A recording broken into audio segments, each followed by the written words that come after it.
तो neuron neuron तंत्रिका तंतु और तंत्रिकाओं के बीच अंतर। इसके पहले हमने बताया कि न्यूरॉन की पूरी स्ट्रक्चर, जिसको तंत्रिका कोशिका कहते हैं, और नर्व क्या है।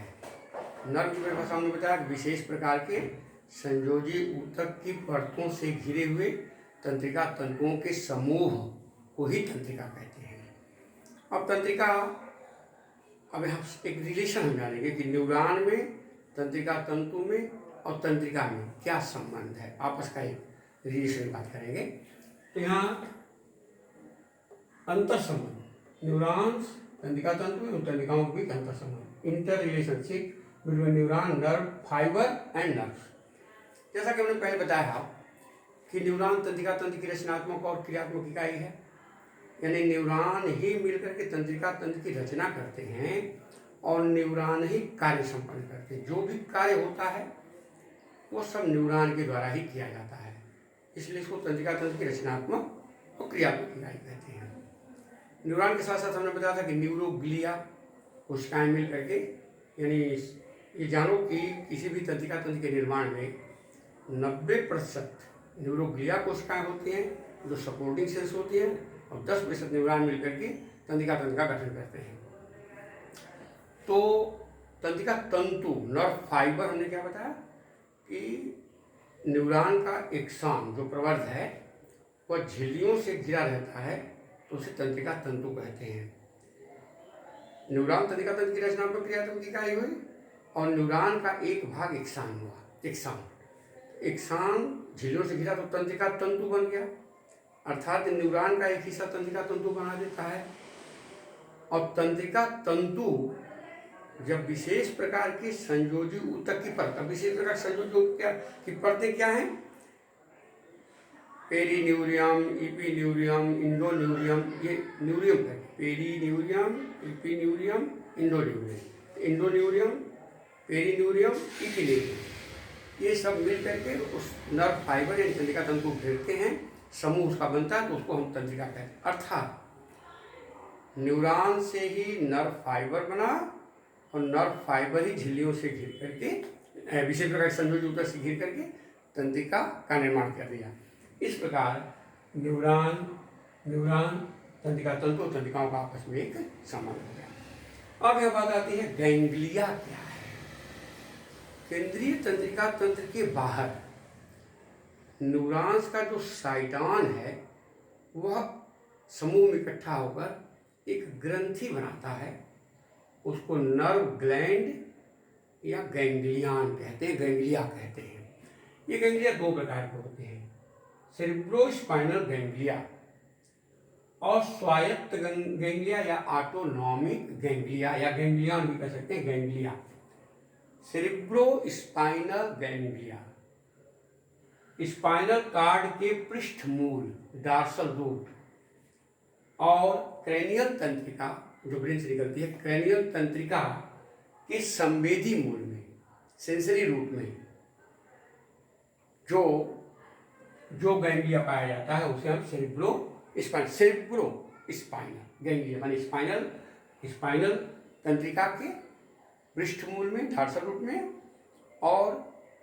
और संवेदी क्रेनियल तंत्रिका जो होती है, क्रेनियल नर्व के संवेदी रूट में पाई जाती है, उसको सेरेब्रोस्पाइनल गैंग्लिया। स्वायत्त गैंग्लिया कहते हैं केंद्रीय तंत्रिका तंत्र एवं उसके अवयवों के बीच। केंद्रीय तंत्रिका तंत्र ब्रेन और स्पाइनल कार्ड है, उसके जो अवयव हैं उनके बीच में जो गैंग्लिया बनता है उसे हम कहते हैं स्वायत्त ऑटोनॉमिक गैंग्लिया। इसका कार्य है कि इनसे नर्व की उत्पत्ति होती है। गैंग्लिया से क्या होता है? तंत्रिकाओं की उत्पत्ति होती है। और मेरुदंडी जंतुओं में ये कुछ न्यूरो हार्मोन का स्राव भी करते हैं, और मेरुदंडी जंतुओं में तंत्रिकाओं की उत्पत्ति गैंग्लिया से मानी जाती है। अब आइए यहाँ गैंग्लिया के बाद हम पढ़ेंगे सिनेप्स। सिनेप्स में बता रहा था, सिनेप्स दो न्यूरॉन के बीच क्रियात्मक संबंध को सिनेप्स, क्रियात्मक संबंध। एक न्यूरॉन खत्म होता है, दूसरा न्यूरॉन शुरू होता है, दोनों के बीच थोड़ी खाली जगह होती है, रिक्त स्थान होता है, उस स्थान को ही सिनेप्स कहते हैं।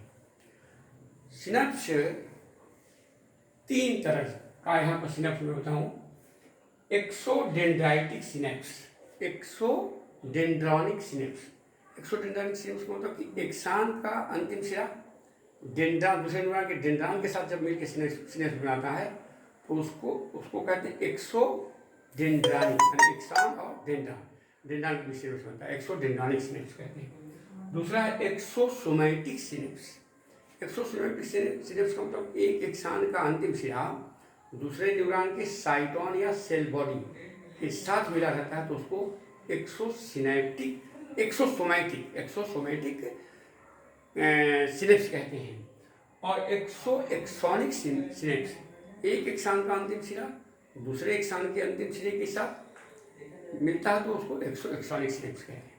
सिनेप्स एक्सान के अंतिम सिरे को मैंने बताया जो न्यूरॉन की रचना में, वहाँ घुंडीदार रचनाएं सिनेप्टिक नॉब कहते हैं, उससे एक न्यूरो ह्यूमर या न्यूरो सिक्रेटरी हार्मोन जिसको हम कहते हैं, एक तरह का एसिटाइल कोलिन है, एक हार्मोन है, वहाँ से स्रावित होता है। जब वो रस स्रावित होता है तो दूसरा उसके पास जो न्यूरॉन का हिस्सा है डेंड्राइट, उस पर जा करके वो रस उसको उत्तेजित करता है, जिससे संवेदनाएं एक न्यूरॉन से दूसरे न्यूरॉन पर जाती है। ये पूरे शरीर में जाल जैसा फैला रहता है, जिससे सिनेप्स के माध्यम से, सिनेप्स का कार्य हो गया, सिनेप्स के माध्यम से संवेदनाएं एक न्यूरॉन से दूसरे न्यूरॉन पर जाती हैं। दूसरी बात है सिनेप्स का कार्य एक कि यहाँ पर संवेदनाओं का परिवर्तन, ट्रांसफर रूपांतरण भी होता है। संवेदी संवेदनाएं चालक संवेदनाओं में बदल जाती हैं, यानी सिनेप्स वाले स्थान पर संवेदनाओं का रूपांतरण भी होता है। अब देखो यहाँ तंत्रिका तंत्र के प्रकार हम पढ़ेंगे। तंत्रिका तंत्र के प्रकार, टाइप्स ऑफ नर्वस सिस्टम आप पढ़ेंगे। तंत्रिका तंत्र के प्रकार, तंत्रिका तंत्र के प्रकार ये 3 तरह के होंगे। पहला होगा केंद्रीय तंत्रिका तंत्र, केंद्रीय तंत्रिका तंत्र, इसको कहते हैं central nervous system, central nervous system, इसको आप CNS ऐसे संक्षेप में कर सकते हैं। दूसरा है परिधीय तंत्रिका तंत्र, परिधीय तंत्रिका तंत्र, पेरिफेरल नर्वस सिस्टम, इसको PNS भी कह सकते हैं संक्षेप में। और तीसरा है स्वाधीन तंत्रिका तंत्र, स्वाधीन तंत्रिका तंत्र, ऑटोनॉमिक नर्वस सिस्टम, इसको ANS भी आप कह सकते हैं। सभी परिभाषा देख लो। केंद्रीय तंत्रिका तंत्र वह तंत्रिका तंत्र जिसका निर्माण ब्रेन, मस्तिष्क और रीढ़ रज्जु या मेरु रज्जु भी कहते हैं, स्पाइनल कार्ड, ब्रेन और स्पाइनल कार्ड, इन दोनों से मिलकर बने हुए तंत्रिका तंत्र को केंद्रीय तंत्रिका तंत्र कहते हैं। ब्रेन से निकलने वाली क्रेनियल नर्व और स्पाइनल कार्ड से निकलने वाली स्पाइनल नर्व और इनसे संबंधित अंग जो हमारे शरीर के विसरल ऑर्गन हैं, इनसे संबंधित अंग यानी क्रेनियल नर्व और स्पाइनल नर्व, इससे संबंधित अंगों में जो तंत्रिकाएं मिलकर के तंत्रिका तंत्र का गठन करती हैं उसे हम कहते हैं परिधीय तंत्रिका तंत्र, पेरिफेरल नर्वस सिस्टम। और हमारे शरीर के जो अंतरांग हैं, विसरल ऑर्गन हैं, उससे संबंधित विशेष करके जो तंत्रिका तंत्र है वो स्वाधीन तंत्रिका तंत्र है। ये 2 तरह का होता है, सिंपैथेटिक, पैरासिम्पैथेटिक। सिंपैथेटिक तंत्रिकाएं, पैरासिम्पैथेटिक तंत्रिकाएं आपस में संयुक्त रूप से मिलकर जिस तंत्रिका तंत्र का गठन करती हैं उसे स्वाधीन या स्वायत्त तंत्रिका तंत्र, ऑटोनॉमिक नर्वस सिस्टम कहते हैं। अब हम एक केंद्रीय तंत्रिका तंत्र की बात करेंगे। केंद्रीय तंत्रिका तंत्र हमें पता 2 चीज़ों को मिलने से बन रहा है। केंद्रीय तंत्रिका तंत्र 2 चीज़ों के मिलने से बन रहा है। मस्तिष्क की बात करें पहले, ब्रेन प्लस रीढ़ रज्जु, स्पाइनल कार्ड, ये 2 चीजें मिलेगी तो केंद्रीय तंत्रिका तंत्र बनेगा। 2 चीजों के मिलने से बनता है। दोनों बारे में संक्षेप में पढ़ेंगे। मस्तिष्क कहाँ स्थित है, ये बस इसकी खोपड़ी है, स्कल, जिसको हम कहते हैं ब्रेन बॉक्स, या इसका नाम कहते हैं क्रेनियम। क्रेनियम के अंदर स्थित केंद्रीय तंत्रिका तंत्र का जो भाग शरीर की संपूर्ण ऐच्छिक क्रियाओं का नियंत्रण नियमन करता है, उसे हम मस्तिष्क कहते हैं। मस्तिष्क झिल्लियों से घिरा हुआ है। मस्तिष्क के बाहर, सबसे बाहर ड्यूरामेटर और सबसे भीतर डायामीटर, और दोनों के बीच में आर्कनोइड, ये 3 झिल्लियाँ पाई जाती हैं। इनको सम्मिलित रूप से मेनिंजेज या मस्तिष्क आवरण कहते हैं। इन झिल्लियों के बीच, और जैसे हम लोग के हृदय में वेंट्रिकल है, निलय, वैसे ब्रेन में भी निलय है। देखिए, हृदय के निलय में रक्त भरा हुआ है, ब्रेन के निलय में CSF भरा हुआ है। ब्रेन के निलय में क्या भरा हुआ है? CSF। ये सेरिब्रो स्पाइनल फ्लूइड, इसका नाम 9th क्लास में भी बताया गया है, सेरिब्रो स्पाइनल फ्लूइड। मस्तिष्क सुषुम्ना रस, इसको हिंदी में कह सकते हो। सेरिब्रो स्पाइनल फ्लूइड का मतलब मस्तिष्क सुषुम्ना रस। ये बड़ा इंपॉर्टेंट है। जैसे हृदय के बाहर पेरिकार्डियम होता है, हृदय और पेरिकार्डियम के बीच में पेरिकार्डियल फ्लूइड होता है। जैसे फेफड़े के बाहर दोहरी झिल्ली प्लूरा होती है, तो उसके झिल्ली और फेफड़े के बीच में प्लूरल कैविटी होती है, उसमें भी द्रव भरा रहता है। ये द्रव एक घर्षण से सुरक्षा करते हैं। मस्तिष्क की झिल्लियाँ जो मेनिंजेज जो हैं उनको, और उसमें पोषक पदार्थ बहुत से रहते हैं, पोषक पदार्थों को ब्रेन में पहुँचाने का कार्य करेगा CSF। एक मानव मस्तिष्क का औसत वजन 1250 से 1350 ग्राम होता है। एवरेज वेट मानव मस्तिष्क, एक सामान्य वयस्क व्यक्ति के 1250 से 1350 ग्राम, मैंने लगभग समझ लो कि 1.25 kg, 1 kg 250 से 1 kg 350 400 ग्राम, ये लगभग होता है। मानव मस्तिष्क के 3 भाग, यहाँ पार्ट्स ऑफ ह्यूमन ब्रेन, यहाँ थोड़ा सा हम जाने, हम संक्षेप में इसका भाग बता देते हैं। अग्र मस्तिष्क, मध्य मस्तिष्क मान मिड ब्रेन, और पश्चिम मस्तिष्क माने हिंड ब्रेन। ये हिंड ब्रेन हो जाएगा, हिंड ब्रेन। ये मिड ब्रेन हो जाएगा, मिड ब्रेन। अग्र मस्तिष्क जो होता है, वास्तव में इसका मुख्य भाग है सेरिब्रम डायनसेफ्लॉन। संक्षेप में लिख रहे हैं डायनसेफ्लॉन। मध्य मस्तिष्क को, ऊपरी भाग को टेक्टम और निचले भाग को सेरिब्रल पेडंकल कहते हैं। टेक्टम, सेरिब्रल, पेडंकल, 2 भागों से मिलकर बना होता है मध्य मस्तिष्क। और पश्चिम मस्तिष्क के 3 भाग होते हैं, सेरिबेलम, पोन्स वैरोली, पोन्स कह सकते हैं संक्षेप में, और मेडुला ऑब्लांगेटा। ये थोड़ा सा संक्षेप में चार्ट के रूप में हमने बता दिया यहाँ पर। ये इसके बारे में अब आगे हम पढ़ रहे हैं। एक खाका दिमाग में रहना चाहिए कि अग्र मस्तिष्क का मुख्य भाग सेरिब्रम है, जो पूरे मस्तिष्क का लगभग 3/5 भाग बनाता है। ये काफ़ी घुमावदार होता है। सेरिब्रम 2 अर्धगोलार्धों से मिलकर बना होता है, जिसको सेरिब्रल हेमिस्फीयर कहते हैं। सेरिब्रल अर्धगोलार्ध, इसके दोनों अर्धगोलार्ध काफ़ी घुमावदार, ऐसे एक अर्धगोलार्ध छोटे छोटे 5 पिंडों में बैठा रहता है। एक अर्धगोलार्ध 5 पिंडों में बैठा हुआ है। तो फ्रंटल, सामने कैसा, frontal, parietal, temporal, limbic, occipital, ये 5 छोटे छोटे पिंडक कहेंगे इसको, माने अर्धगोलार्ध। सेरिब्रम सबसे विकसित भाग, जिसका ब्रेन में, जिस जंतु के ब्रेन में, मानव ब्रेन की बात मैं कर रहा हूँ, जितना ही अधिक विकसित होता है वह उतना ही बुद्धिमान माना जाता है। तो मानव का सेरिब्रम ज़्यादा विकसित होता है, इसलिए मनुष्य ज़्यादा बुद्धिमान माना जाता है। ये काफ़ी घुमावदार होता है, ऐठा हुआ, इसे ऐठा जानवर होता है, कन्वोल्यूटेड होता है। इसमें उभार और गड्ढे पाए जाते हैं। उभार को सल्कस और गड्ढे को जाइरस कहते हैं, GYRUS। Sulcus SULCUS, sulcus. उभार गड्ढा ऐसे पाया जाता है सेरिब्रम में। सेरिब्रम के जो 2 अर्धगोलार्ध होते हैं, एक संयोजी ऊतक की पट्टी द्वारा आपस में दोनों अर्धगोलार्ध जुड़े रहते हैं, जिसको हम कॉर्पस कैलोशियम कहते हैं। यह स्मरण, चिंतन, ज्ञान, बुद्धि, विचार, उच्च मस्तिष्क की जो भी क्रिया हम करते हैं, जिसमें आपको पढ़ा रहा हूँ सेरिब्रम, इसमें कम कर रहा है ज़्यादा। तो इन उच्च मस्तिष्क की क्रियाओं का, हाई मेंटल एक्टिविटीज का नियंत्रण, नियमन, संचालन, ये सेरिब्रम के द्वारा होता है। अब यहाँ पर उसके पार्ट्स की बात हम करेंगे। थोड़ा सा पार्ट्स को हम एक चार्ट के रूप में, टेबल के रूप में पढ़ना है, टेबल के रूप में। अब उसको यहाँ पर मानव मस्तिष्क की संरचना, यहाँ पर हम भाग लिखेंगे। मानव मस्तिष्क की स्थिति एवं कार्य, मानव मस्तिष्क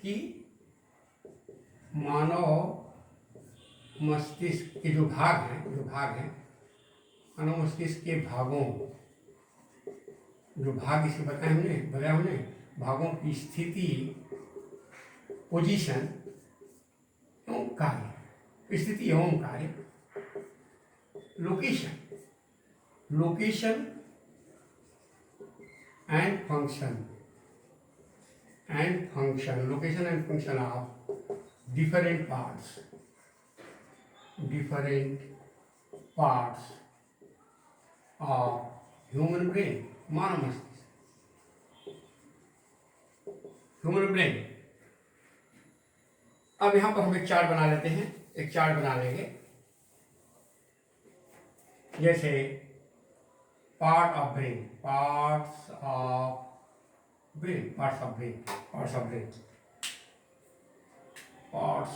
ब्रेन, स्थिति, इसको लोकेशन कहते हैं, लोकेशन। एक चार्ट के रूप में इसको थोड़ा सा संक्षेप में याद करेंगे। और कार्य, फंक्शन। पहला भाग है सेरिब्रल कॉर्टेक्स,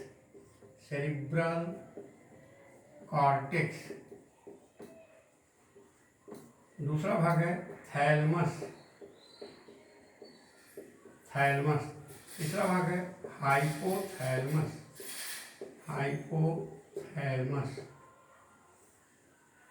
इसके बाद है मध्य मस्तिष्क, तुरंत इसके बाद मध्य मस्तिष्क आ जाएगा, मध्य मस्तिष्क, मिड ब्रेन।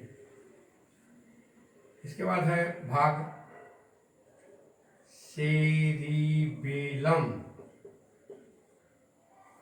इसके बाद है पोंस वैरोली होता है, पोंस ही लिखते हैं, पोंस वैरोली लिख सकते हैं। और इसके बाद होता है लास्ट में मेडुला ऑब्लांगेटा, इतना भाग, मेडुला ऑब्लांगेटा, ये भाग हुआ। अब एक के बारे में थोड़ा सा संक्षेप में देखेंगे टेबल ऑफ में। स्थिति, लोकेशन, यह अग्र मस्तिष्क का सबसे ऊपरी हिस्सा है, स्थित होता है अग्र मस्तिष्क का सबसे ऊपरी हिस्सा होता है, जो सेरिब्रम के बाहरी भाग, जो धूसर द्रव्य, बाहर से धूसर पदार्थ, दो तरह पदार्थ होते हैं, एक श्वेत द्रव्य और एक धूसर पदार्थ, माने व्हाइट मैटर, ग्रे मैटर। तो सेरिब्रम के बाहर, इसके बाहर ग्रे मैटर होता है, जो अंदर की तरफ जाकर के उसको घुमावदार बनाता है। जाइडस और सल्कस, जितना घुमावदार रहेगा उतना ही बुद्धि तेज होगी, तीव्र होगी। तो सेरिब्रल कॉर्टेक्स से सेरिब्रम का बाहर का उभरा हुआ घुमावदार भाग होता है, बाहरी तरफ से होता है। ये बहुत से न्यूरॉन्स और धूसर पदार्थ से मिलकर बना होता है। सेरिब्रल कॉर्टेक्स का क्या कार्य है? स्मरण, चिंतन, ज्ञान, बुद्धि, विचार, क्रोध, भय, लज्जा, ये तमाम तरह की क्रियाओं का नियंत्रण और नियमन करता है। इतनी बात जानो। इसके बाद आता है दूसरा भाग थैलमस। यह डायनसेफ्लॉन, जो हम अभी बता रहे थे ना, अगर मस्तिष्क का हिस्सा डायनसेफ्लॉन का के पार्श्व भाग का ऊपरी हिस्सा बनाता है, पार्श्व लैटरल हिस्सा। डायनसेफ्लॉन के पार्श्व भाग का ऊपरी हिस्सा थैलमस होता है। ये थैलमस जो है स्थित हो गया डायनसेफ्लॉन में, सेरिब्रम, सेरिब्रल कॉर्टेक्स के ठीक नीचे ब्रेन में स्थित है, पोजीशन इसकी लोकेशन हो गई। और यह डायनसेफ्लॉन के ऊपर के पार्श्व भाग को बनाता है थैलमस। यह रक्त का दाब, नींद, भूख और इत्यादि क्रियाओं का नियंत्रण नियमन करेगा थैलमस। साथ ही साथ यह मस्तिष्क के सेरिब्रम को विभिन्न भागों से प्राप्त सूचनाओं को प्रसारित करेगा, इसलिए इसको मस्तिष्क का प्रसारण केंद्र कहते हैं, रिले स्टेशन।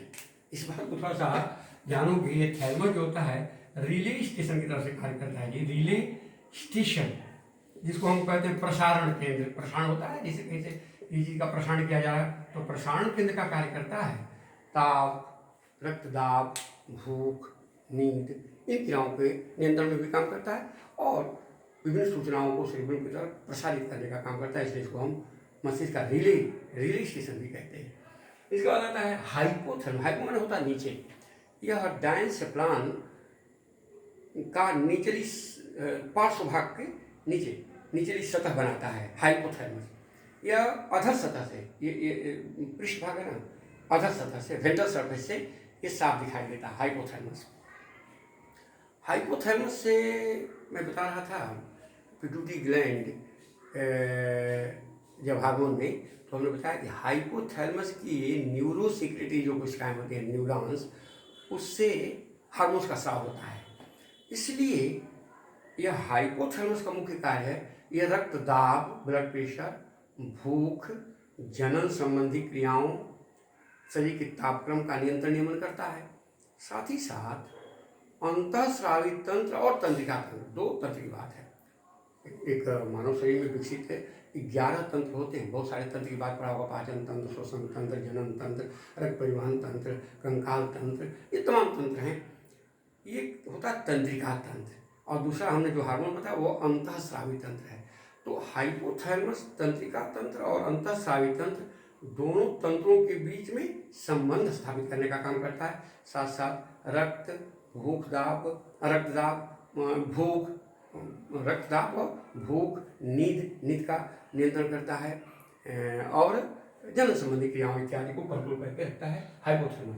अब मध्य मस्तिष्क, डायनसेफलन के ठीक नीचे मस्तिष्क का जो भाग है उसको हम मध्य मस्तिष्क, मिड ब्रेन कहते हैं। मध्य मस्तिष्क में का ऊपरी हिस्सा टेक्टम और दूसरा नीचे का हिस्सा सेरिब्रल पेडंकिल कहते हैं। सेरिब्रल पेडंकिल में 4 फूली हुई तंत्रिकाओं का क्रॉस बनता है जिसे कार्पोरा क्वाड्रिजेमिना कहते हैं। मध्य मस्तिष्क में आता है कार्पोरा क्वाड्रिजेमिना कहते हैं उसको, क्वाड्रिजेमिना, कार्पोरा क्वाड्रिजेमिना कहते हैं। मध्य मस्तिष्क टेक्टम और सेरिब्रल पेडंकिल इससे मिलकर बना रहता है। मध्य मस्तिष्क में दृष्टि पिंड भी पाए जाते हैं, जैसा कि नेत्र आँख के बारे में आगे जब हम पढ़ेंगे तो उसमें यहाँ से तंत्रिकाएँ जुड़ी रहती हैं ब्रेन से, तो मध्य मस्तिष्क में वो ऑप्टिक दृष्टि पिंड पाया जाता है, जिससे ऑप्टिक नर्व जो संवेदी नर्व हैं ये इस भाग में जुड़े रहते हैं। तो ये देखने, सुनने इत्यादि का कार्य करता है, मध्य मस्तिष्क हिस्सा होता है।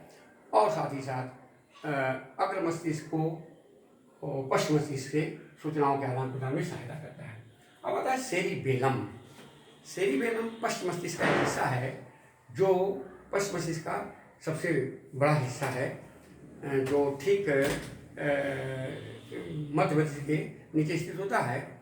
यह भी भीतर ही भीतर 2 पिंडों में बटा रहता है। एक नर मनुष्य में, एक विकसित मनुष्य में लगभग 150 ग्राम इसका वजन होता है सेरिबेलम का।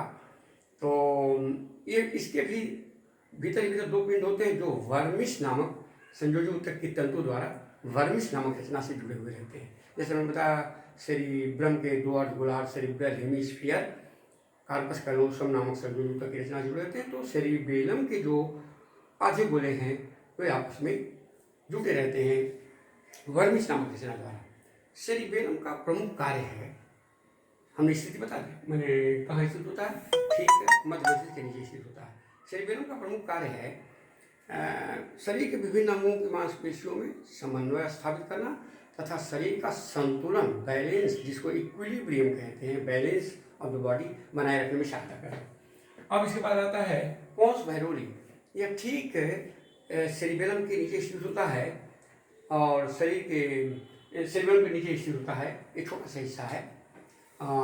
यह श्वसन क्रिया की गति, रक्तदाब इत्यादि का नियंत्रण करता है। साथ ही साथ मस्तिष्क के विभिन्न भागों के बीच समन्वय या संबंध स्थापित करने का काम करता है। इसके बाद मेडुला ऑब्लांगेटा जो मस्तिष्क का सबसे नीचे का हिस्सा है, नीचे की तरफ मेरुदंड रीढ़ की हड्डी के अंदर इसका पतला हिस्सा चला जाता है, ऊपर का हिस्सा ब्रेन से जुड़ा रहता है। हाँ, एक चीज़ है कि ब्रेन के बाहर ग्रे मैटर माने धूसर पदार्थ और उसके भीतर श्वेत पदार्थ व्हाइट मैटर पाया जाता है, लेकिन मेडुला ऑब्लांगेटा में उल्टा है। मेडुला ऑब्लांगेटा के बाहर व्हाइट मैटर और भीतर धूसर पदार्थ ग्रे मैटर होता है। मेडुला ऑब्लांगेटा की स्थिति हो गई ये ठीक से पॉन्स वैलोरी के साइड में नीचे की तरफ एकदम स्थित रहा है। इसका कार्य है यह जो है कुछ अनैच्छिक क्रियाएँ जैसे श्वसन क्रिया की दर, हृदय की धड़कन, पलकों का झपकना, ये सब जो कुछ अनैच्छिक क्रियाएँ बिना इच्छा की जो क्रियाएँ होती हैं उनका नियंत्रण और नियमन करता है। साथ ही साथ ये पाचक रसों के स्राव जैसे जठर रस के स्राव या पसीने के स्राव, इसका भी ये नियंत्रण करने का काम करता है मेडुला ऑब्लांगेटा। इस प्रकार ब्रेन का मस्तिष्क का संक्षिप्त हिस्सा हो गया। इसके बाद हम लोग बाद में पढ़ेंगे, बाद में आगे इसी केंद्रीय तंत्रिका तंत्र का केंद्रीय तंत्रिका तंत्र का जो हिस्सा है, इसके बाद स्पाइनल कार्ड हम बाद में पढ़ाएंगे।